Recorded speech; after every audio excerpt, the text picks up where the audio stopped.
Hi kindergarten, this is Mrs. Gagnon. I'm going to read you a story.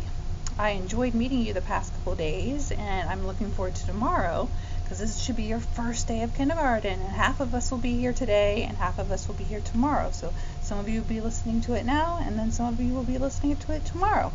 The story that we're going to read is called The Night Before Kindergarten, and it kind of is similar to The Night Before Christmas, which you might have heard before, and there's some other cool books that's the night before that we'll read in kindergarten this year. Okay, so this book is by Natasha Wing and it's illustrated by Julie Durrell. Julie Durrell. The Night Before Kindergarten. 'Twas the night before kindergarten, and as they prepared, kids were excited and a little bit scared. They tossed and they turned about in their beds while visions of school supplies danced in their heads. Erasers and crayons and pencils galore were stuffed in their backpacks and set by the door. Outfits were hung in the closets with care, knowing that kindergarten soon would be there. I bet you have stuff in your book bag for tomorrow. In the morning it came. School starts today. Would the teacher be nice? I know your teacher's pretty nice. Would they still get to play? Faces were washed and teeth were brushed white. Kids posed for pictures with eyes sparkling bright. I bet you're going to get your picture taken tomorrow.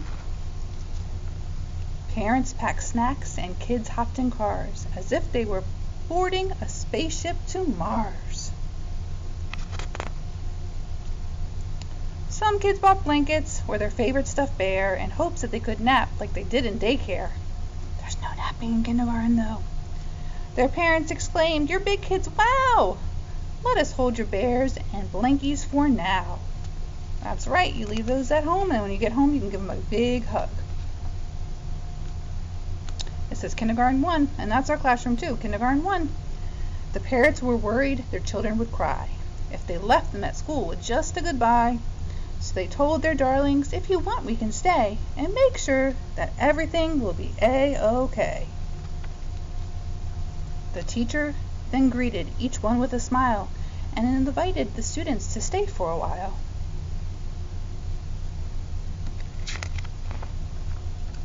The room was filled with toys, books, and maps, but where were the beds for the mid-morning naps?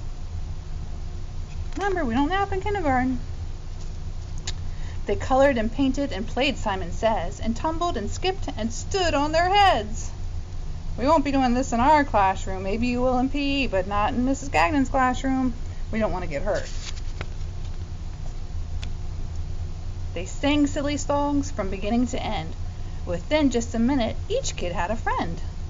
And we will definitely sing songs. I love to sing and dance. The children were happy. They loved Miss Sunrise. It was she who was in for a giant surprise. What do you think the surprise could be? The kids look like they're having fun. I wonder about these parents, though. Then what to her wondering eyes should appear but sad moms and dads who were holding back tears? Their nose so sniffly, their eyes red and wet. This was the saddest goodbye Miss Sunrise had seen yet. I wonder if your parents will shed a tear tomorrow. I know I did when my sons went to kindergarten. She gathered the grown-ups on the magical rug and sent them away after one final hug. The children all waved from the door of the school. Don't cry, Mom and Dad. Kindergarten is cool.